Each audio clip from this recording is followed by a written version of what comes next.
Colour allows artists to express their individuality, evoke certain moods, and portray positive or negative subliminal messages. And throughout history, the greatest of artists have experimented with new pigments and new technologies to lead movements and deliver masterpieces. But as something so cardinal, we sometimes forget how poignant colour palettes can be and how much they can tell us. That is a quote from the summary of the book Colours of Art, The Story of Art in 80 Palettes by Chloë Ashby.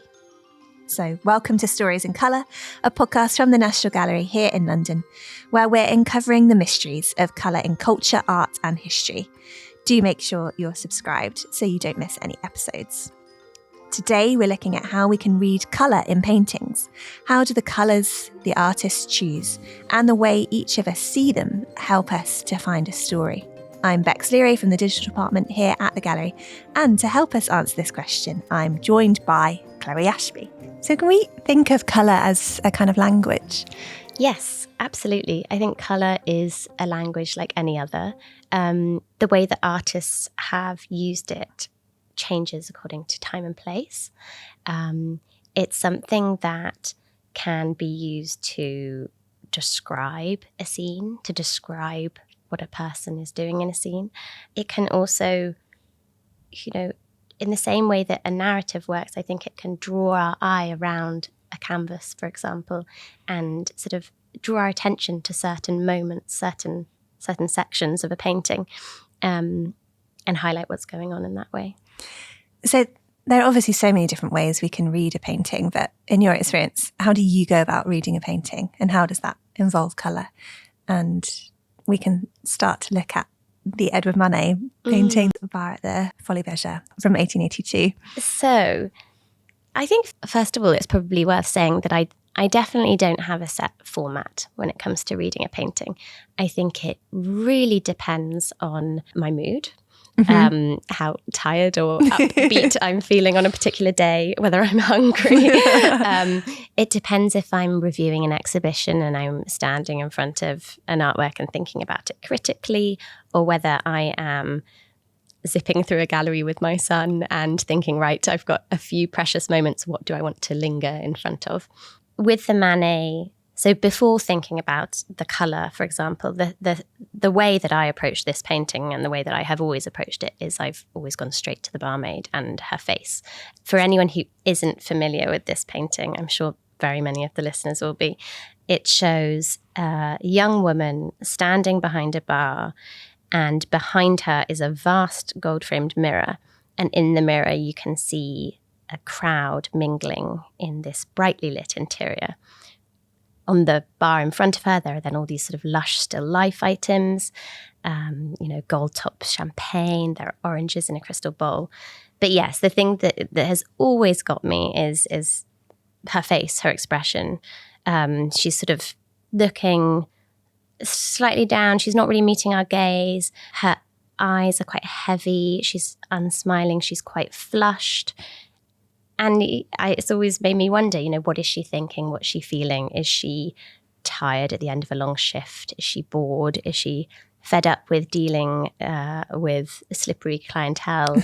Like the man we see in the mirror. As you're looking at the painting to the barmaid's right, you see her reflection, and she is speaking to this slightly sinister looking figure, I would say. He does sort of lurk in the corner, doesn't he? With his black top hat. Exactly. And he's holding a cane and he's got that moustache and he's sort of a shadowy figure. That's naturally the way I approach this particular painting. But if we think about it in terms of colour, it throws up a whole nother quite exciting way of looking, I think. Totally. So if you sort of vaguely squint while you're looking at the painting, the colour that will jump out most, I think, or at least for me, is the brilliant orange of these. They are so bright, aren't they? They're so bright. And you've got bright. the little bright white highlights on them as well. Exactly. And they're kind of congregated in this crystal bowl. And for me, they're doing two things. One, it draws our attention to the item itself, so to the bowl, which completely sort of echoes the figure of the barmaid. And in my mind, then makes you think of her as another still life. You know, she's an object on display. So the oranges in the bowl are a still life. She is also. Exactly. She does look very still. She is. And taking that literally. Exactly. And she's sort of on display in the same way that all these other items are. Another favourite part, definitely, is if you sort of go up to the top left-hand corner of the canvas, you'll spy these two pale legs and the feet. This is such a fun detail that can be so easy to miss. I know, and once you've seen it, you really won't unsee it, and it tells you a lot about the painting. But these legs are sort of, the feet are shod in these kind of minty green boots, slippers, and the owner of the legs and the feet is balancing on a trapeze. So again, it's this sort of zippy scrap of colour that draws the eye and then reminds you that the Folies Bergère, the place where the painting is set, is a cafe concert that has light entertainment. This night, probably gymnastics. You know, I mean, there's so much I could say about this painting. From there, you scoot back down to the bottom right-hand corner and you have a similar shade of minty green in this creme de menthe bottle. And right in between then is the barmaid. So again, a lot of it for me is drawing the attention back to her.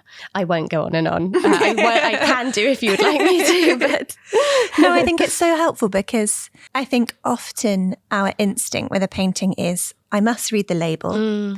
I must know what the artist's intention was. Mm-hmm. Maybe I probably should know all about the artist's biography and every possible context to understand this painting. But actually, you're really helping us see that you can look at a painting and colour is so accessible, isn't it? It helps you see where the focus in the story is. Exactly. Yeah. I think, I think it can be very tempting to go straight to the label. It can almost be a bit of a crutch. Yeah. And it's not wrong. That's not wrong. There's no right or wrong. We spend a long time writing them. Exactly, we do. We're glad that not me, but the curators. Yes. But, and there's so much to be gained from them. But I do think, if you're willing to sort of sit with your own thoughts and look first, another really fruitful exercise can be to look for yourself, then to go and read the caption, learn about the context and who and what you're seeing, and then come back and look again and see how that informs your way of looking. I suppose with colour, it can seem, as well as being this sort of essential thing that we all understand, it could also be seen as slippery in the sense that it doesn't provide a concrete answer. And exactly. I think some people, sometimes when we are standing in front of a work, that's what we want. We want someone to tell us exactly what it means. Yeah, which is very human and natural, I think.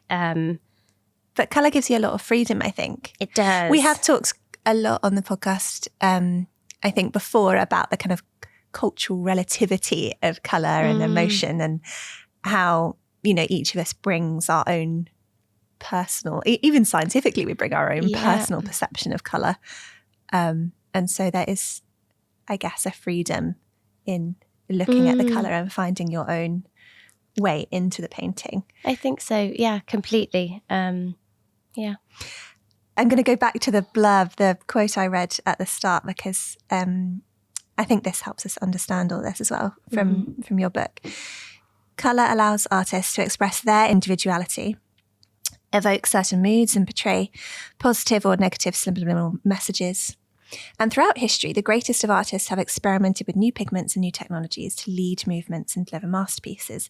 But as something so cardinal, we sometimes forget how poignant colour palettes can be and how much they can tell us, which is exactly what we've been saying, isn't it? Yeah. Of course, because you wrote it. But it's that poignancy of the colour palette and how that helps us to understand what the artist is wanting us to be drawn to.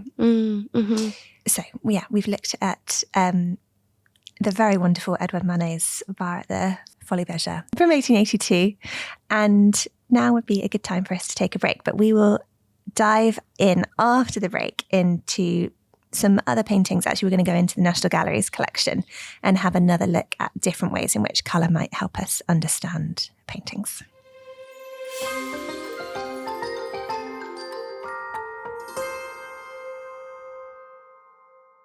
So welcome back from the break. As I said, we're going to dive into some more paintings, ones you can see at the National Gallery, and look at how we might understand them through colour.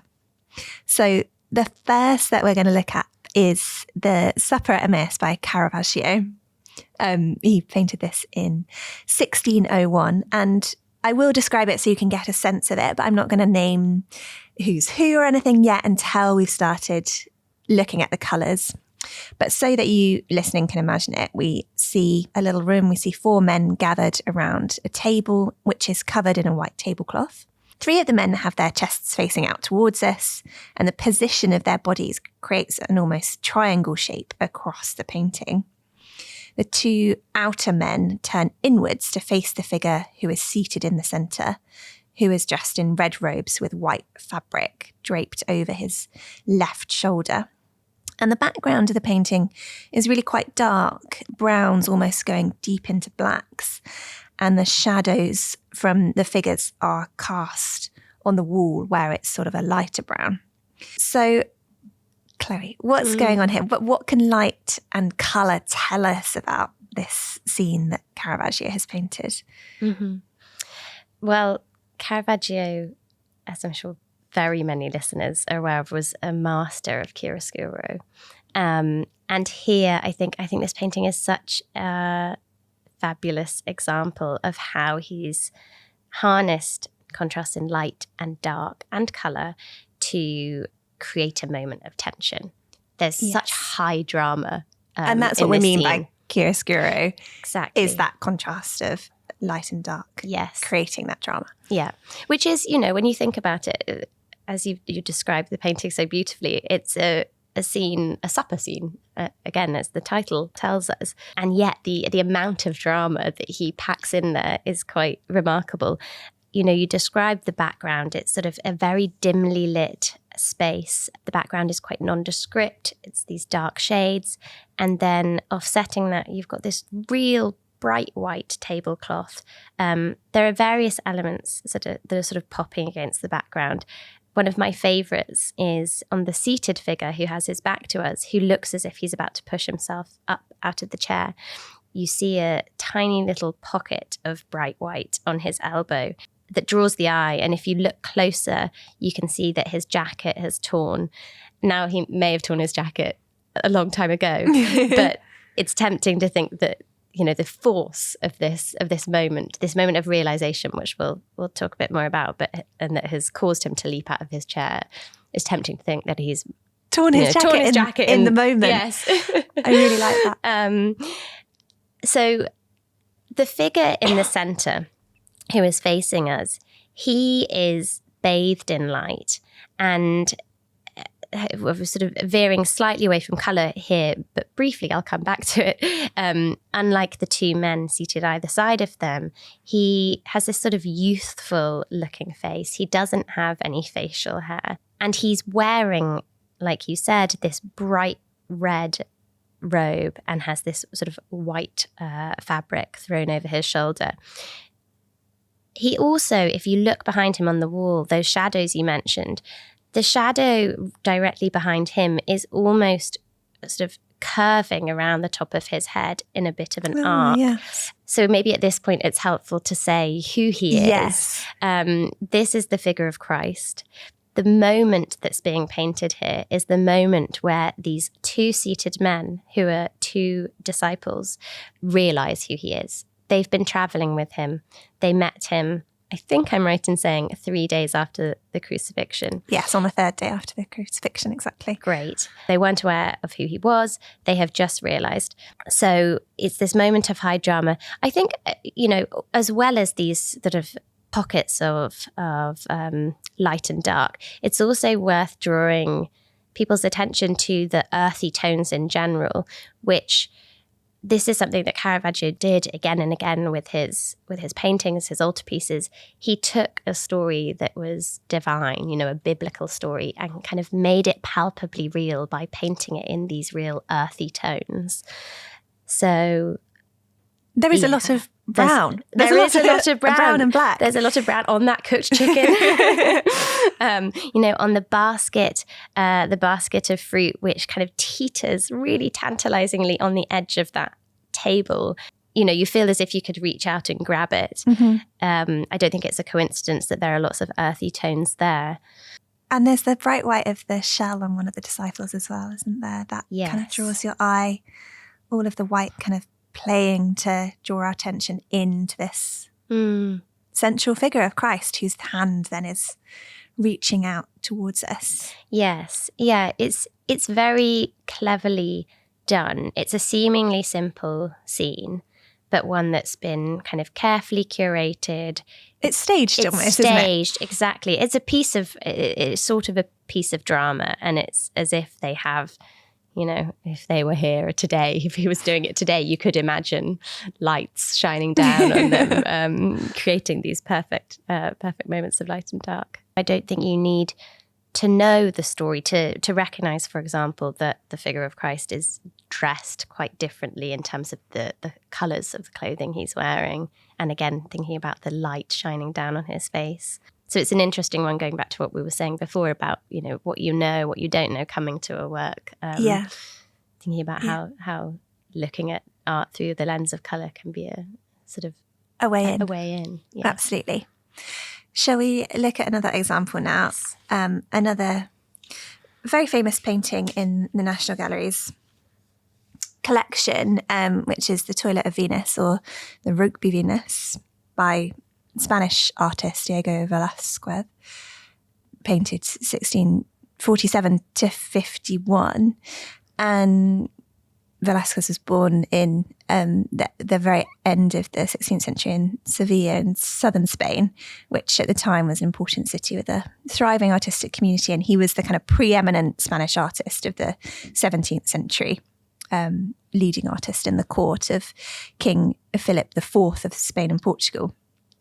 And I'll describe the painting for those of you who might not know it or might need a reminder. So we have a central reclined female figure with very pale skin. This is Venus, the goddess of love in Roman mythology. And she's laid out on what looks like a bed, but sort of looks like a chaise longue perhaps. And she is naked, she's not clothed, on her right side with her back to us, so that we see the back of her head and her brown hair, which is tied up in a sort of low updo. And she's propped up on her right arm and rests her head on her right hand. The bed on which she's lying is covered in this very sumptuous satin fabrics in different colours, which we'll come to. And the curve of her body almost echoes the sweep of the fabrics beneath her. And a curtain backdrops also in this sweep, which is a very rich pinkish red colour.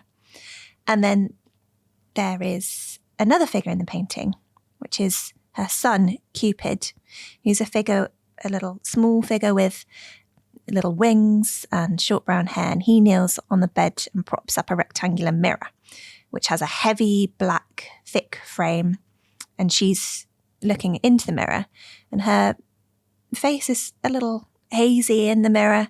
You can't quite make out her expression. Maybe we'll talk about that. And she's sort of resting, gazing into the mirror. So a classic toilette scene, as it were. But help us to have a look at this.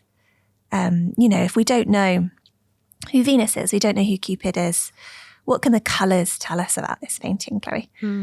Well, I think if we're thinking about maybe the mood of the painting to begin with, it's quite a sensual palette. Sensual, I think, was the word you just used in your description. And it is that. The pinks and the creams, immediately there is this intimacy, I think, as well. For me, the way that the colours work in this painting is also they definitely draw the eye to Venus. I mean, in a way, she doesn't need any help. She takes up the majority of the canvas. She is reclining. She is naked. But there's definitely this colour contrast going on where she's lying, as you said, on this sort of really sumptuous satin fabric. I think it used to be purple. Yes. Am I right in saying? Yeah. And now is sort of a navy almost. Yes, bluish grey, exactly. The red lake pigment has faded over time. Yeah. And so really kind of drawing attention to her fleshliness in a way. The same sort of is happening with the backdrop, I think, which is done in quite muted colours. I mean, similar to the Caravaggio, this sort of brownish blacks. The curtain for me is a very important part of this painting, and that sort of beautiful blush rose. Yeah, rich, rosy, pale red, I guess. Yes, yeah. I mean, it really draws your eye. And again, I think is just a reminder that this is sort of, we're glimpsing a private scene here, and adding to this sense of intimacy again. What else can we talk about? So there's the ribbons that Cupid is holding, which are sort of flecks of white and pink in them. I guess it's reminding, well, this is actually his blindfold, Cupid's blindfold, I think. Yes. I'm right in saying. Yeah.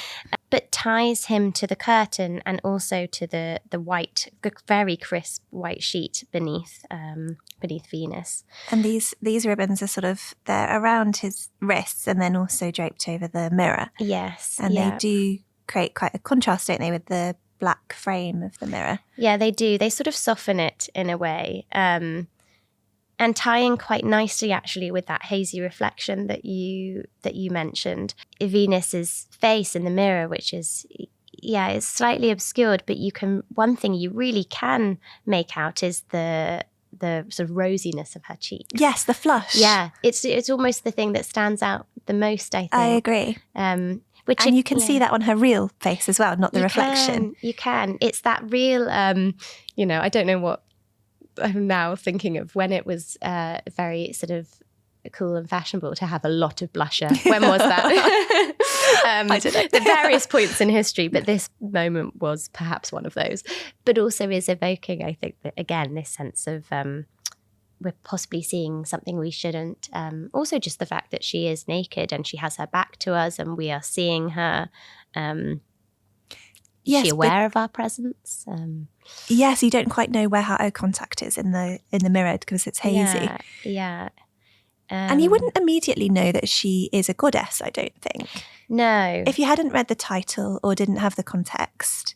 And I think that is intentional from Velázquez. Yeah, I think so. I think what we have here is a very human portrayal of Venus. Really the only thing I think that might alert viewers to the fact that what we're seeing isn't an entirely human domestic scene is the presence of those little wings you described on Cupid. Because seeing her, I totally agree. We could be looking at any young woman, really, which I suppose, then in having her face obscured, there is no... the idea, I think, there is that there is no one ideal of beauty. We could project whatever we like onto that face and onto that reflection. I mean, it's an interesting one, having started off with the Manet and there's that hazy reflection in the mirror. Yes. Moving on to this one. Again, both paintings really throwing up questions about women being on display. Yes. Who's looking at who. And where are we looking? Yes. And who is the we that is looking or the artist is painting for? I actually would really encourage people to have a look around the National Gallery or any other painting gallery and try and spot women in mirrors. Yes. Because it is very interesting, and I think you can see differences in how perhaps men have painted women in mirrors and how women have painted women in mirrors. And you might be able to find some stories there as well, which is off of the topic of colour. Yes. But we'll save that for another series. Yes. So yes, this was Velázquez's Roque de Venus, which is his only surviving nude painting. And we will take a little break now. And then we will come to a painting in which colour is not perhaps just a more naturalistic tool in the painter's toolbox. It's almost the subject of the painting itself. And I will leave you guessing what painting in our collection that might be. We'll see you after the break.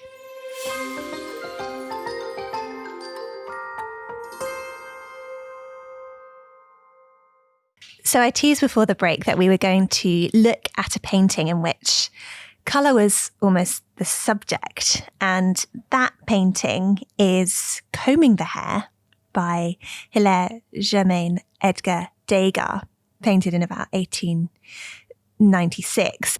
So Degas was a French impressionist artist famous for his pastel drawings and oil paintings, who specialised in scenes of contemporary life, including dancers, entertainers and women at their toilette.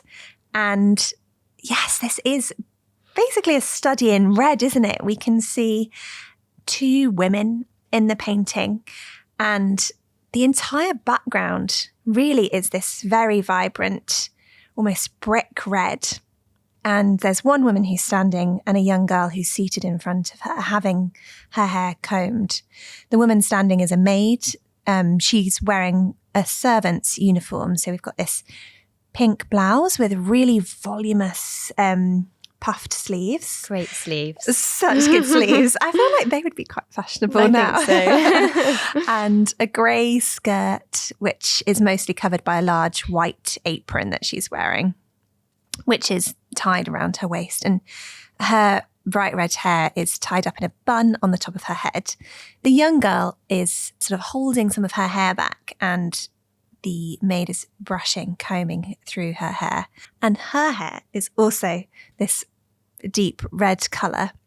And she's wearing a more plain dress, a red dress with a white collar and cuffs just above her elbows.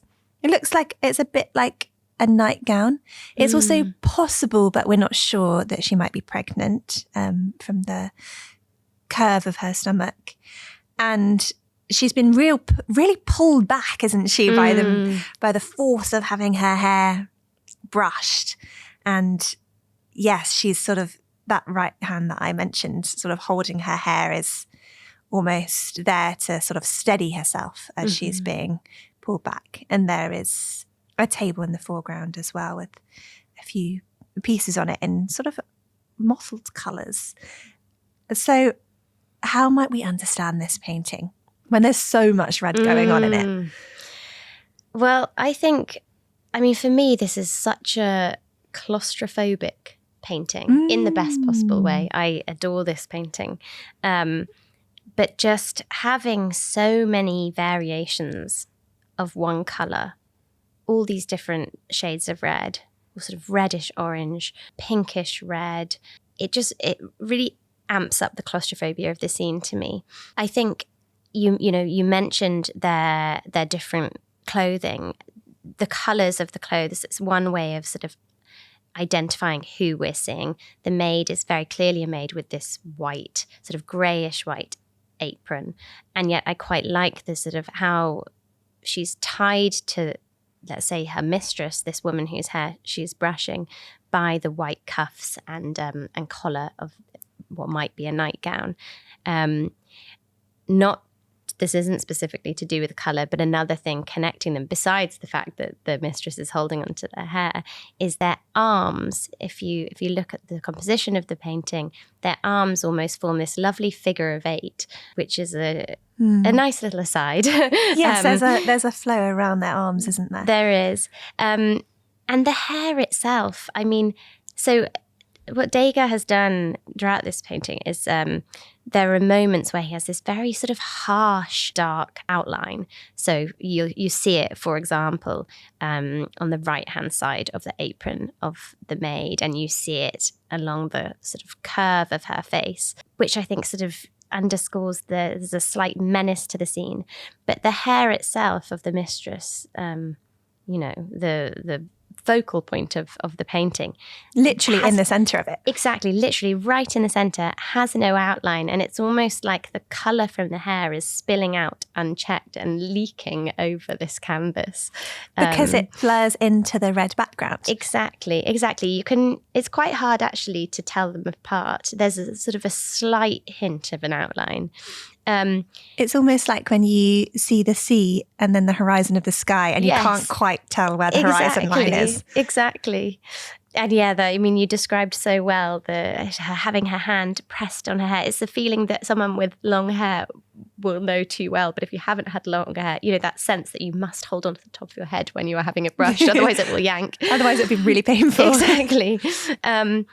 There's also, again, as there was in the Velázquez that we spoke about before, there is here, it takes up less space, but there is a curtain again, the hint of a curtain, which has this real jagged, rough, charcoal-y outline, hinting once again at the sort of intimacy of the scene. Now, something that you might not know before you do go and look at the label is that at the time when this was made, so, around 1896, it was quite scandalous for a woman to brush her hair in public. So what we're seeing, although now to viewers today, it might seem very normal, ordinary. Yeah. Yes. I would have no trouble putting a hairbrush in my handbag and exactly, not at all a loaded subject, no. Really. But at the time, it really was. And I think once you know that, there's an example of possibly, looking for yourself, really getting a sense of the mood. The fact that this colour red, it throws up so many associations, doesn't it? Whether it's love and lust or shame, embarrassment. I just think of the way my face goes so red every time I'm embarrassed. But it's the colour of blood as well. It's the colour of blood. Life there's a violence there, as well as a vitality. Death. Yes. But it's such a wonderful example of the way that an artist can really home in on one colour and squeeze every sort of ounce out of that colour.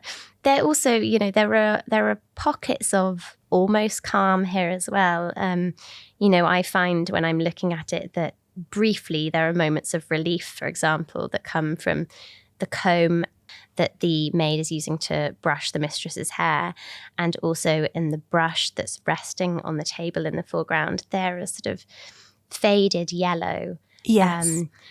And they do, in a way, I think, provide relief from the heat. There's a fieriness to the red that overwhelms us almost. There is. And you're right, it does feel like moments of relief there. Yeah. Yeah, and I mean, going back to what we said at the very beginning about storytelling being here since our beginnings, if you were to look at just the very left-hand side of this artwork, and you see the curtain and that jagged line I described, you could be looking at a cave painting. Right? Yes. I think. mean, if you just separated out that section, you've got the black underpaint and actually the cream white background coming through the paint. There's a sense of it maybe being unfinished, which I know art historians debate on with this painting.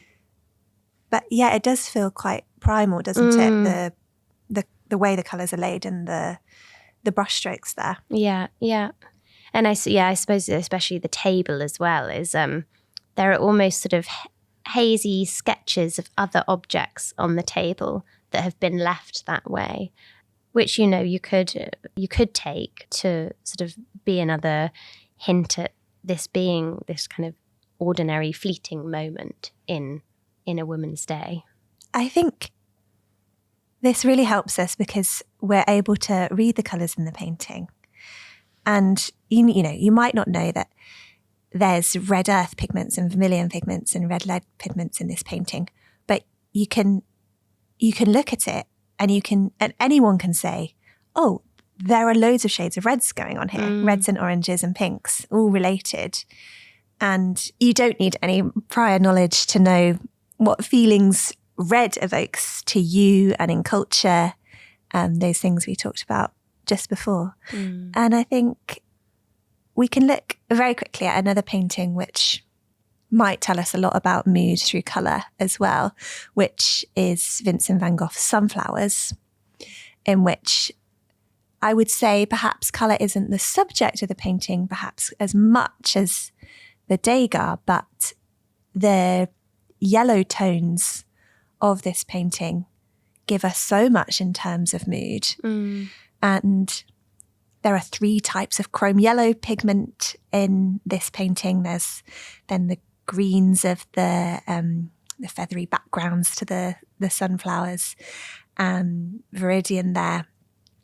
And, you know, if you haven't seen the Sunflowers painting before, the version in the National Gallery by Vincent van Gogh, painted in 1888, then, you know, you've got this the vase on a little table, just the kind of yellowy, ochre colour of the table with a blue line cutting it from the paler yellow background. And you've got sunflowers in various arrays of going to seed in the vase. And Vincent has signed his first name in blue along the edge of the vase. But perhaps you could talk to us a little bit about what the yellow makes you feel and the story that might tell us.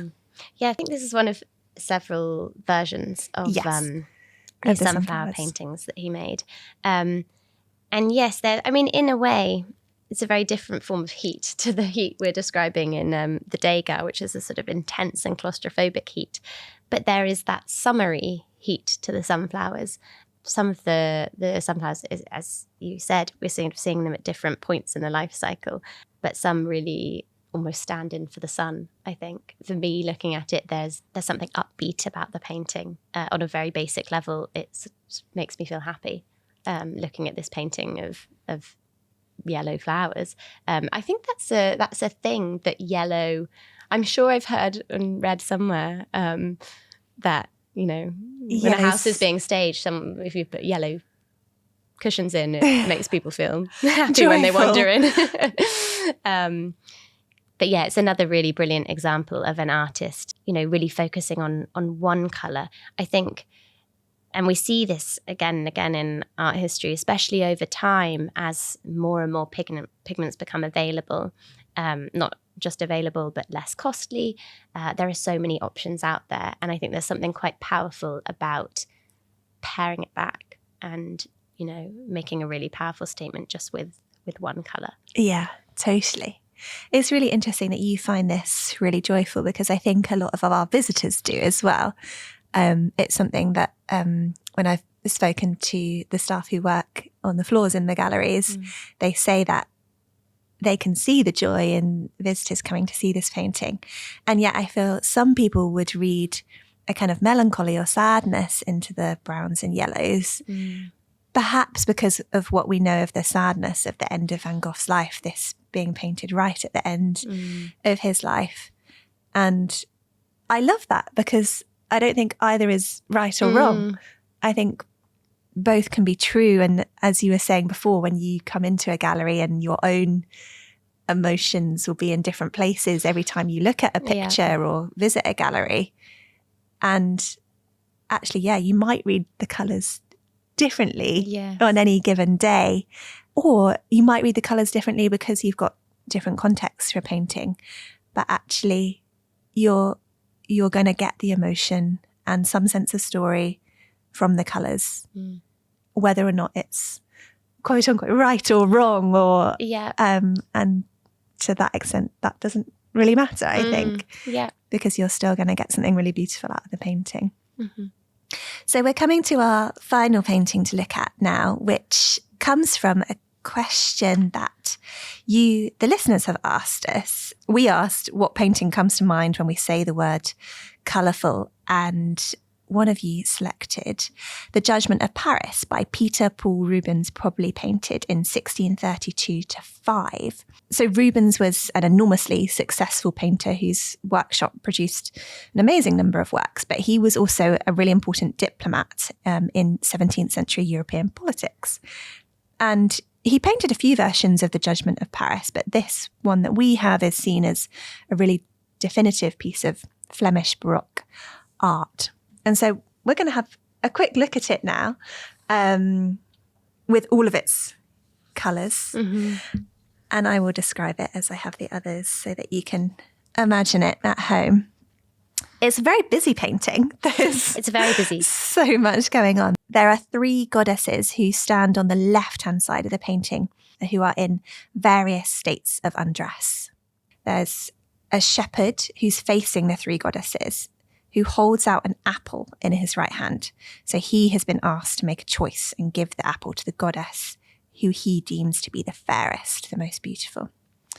Mercury, the messenger god, has brought the goddesses in front of Paris so that he may make his decision. Mercury stands just behind Paris on the right-hand side of the painting. And there's some animals as well in this painting. There's a little dog resting by Paris's feet. There are sheep grazing in a field in the background, and a peacock stands at the foot of one of the goddesses. And an owl is also perching in a tree on the left-hand side of the painting. So there's lots of animals going on.